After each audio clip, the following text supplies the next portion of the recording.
we developed something called the 3 laws of church growth. And the 3 laws of church growth basically goes back to that primary job of ours to take Joe Pagan and make him look like the Apostle Paul. Someone who doesn't know God, doesn't care about God, and lead them through a series of transforming steps till they're a person who loves God, cares about God, knows God, has the heart of Christ, the mind of Christ, the character of Christ, the mission of Christ, the priorities of Christ. That's our job. The 3 laws of church growth is just taking that process and breaking it into 3 manageable chunks. Now, I call them 3 laws because if you do them, your church will grow, period. They work amazing that way. But also, if your church isn't growing, you can use them as a diagnostic tool to figure out, well, where is our bottleneck? Where are we falling down on the job?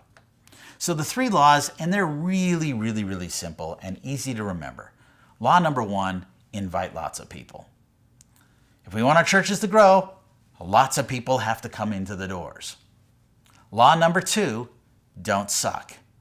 Once people come in the doors, they need to have a positive enough experience that they want to come back.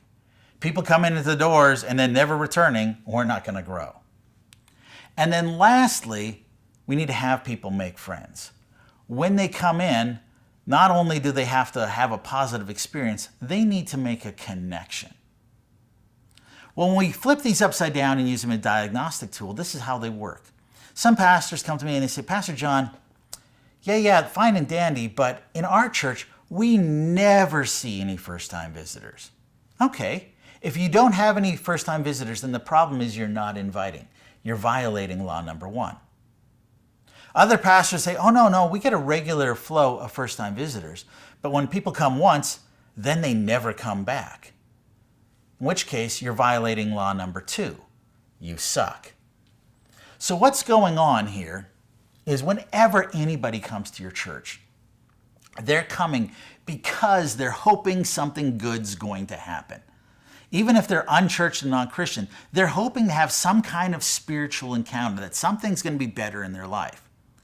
If they come once and never come back, what that generally means is more bad things happen than good things. Now, there's a whole bunch of different ways that we can suck.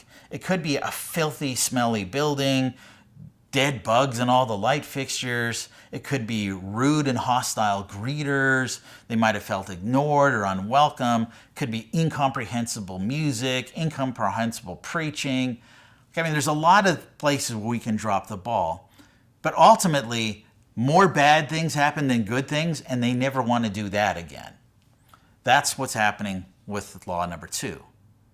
But still, other pastors say, no, we have people, they come in regularly, they stay for maybe a few weeks, maybe even a few months, and then they drift off. We just can't hang on to them. Well, that means you're violating law 3. If people just come for a few weeks and then they drift off, they're not making friends. Now, when it comes to implementing the 3 laws, oddly enough, we implement them in reverse order. Now, I stated the 3 laws in order of the experience of Joe Pagan. He gets invited, he likes it, then he makes friends and plugs in. But when we're building this and we're revitalizing a church, we actually start building it in reverse order. The first thing we start working on is our discipleship system. Having people make friends. How does that connection actually happen? Then we work on that Sunday morning experience. Now, to some degree, you can work on both of these concurrently. So it doesn't mean you have to wait until number 1's all complete before you start on number 2. You can do both. But we do want to do these before we do number 3, invite lots of people. And why is that? Well, let's just assume worst case scenario. Your church sucks. It's dirty, it's smelly, your people are mean and hostile, your music's terrible, and your preaching is boring. Okay, say we were really successful inviting 100 people into your church. 100 first-time visitors on one Sunday, and they experienced all of that negativity. How many people are going to come back? 0. All that effort is going to produce no fruit. In fact, it's going to be worse than that, because you're going to have 100 people who are going to go out and tell all their friends, hey, don't believe the hype about that church. It's terrible. So you actually could possibly do more harm than good. So that's why we actually want to work on sort of setting the table for guests. We clean up the house before we invite company over. And that's what we're talking in the church, that we want to focus on building things up and getting things ready for newcomers before we do the big push to bring them in.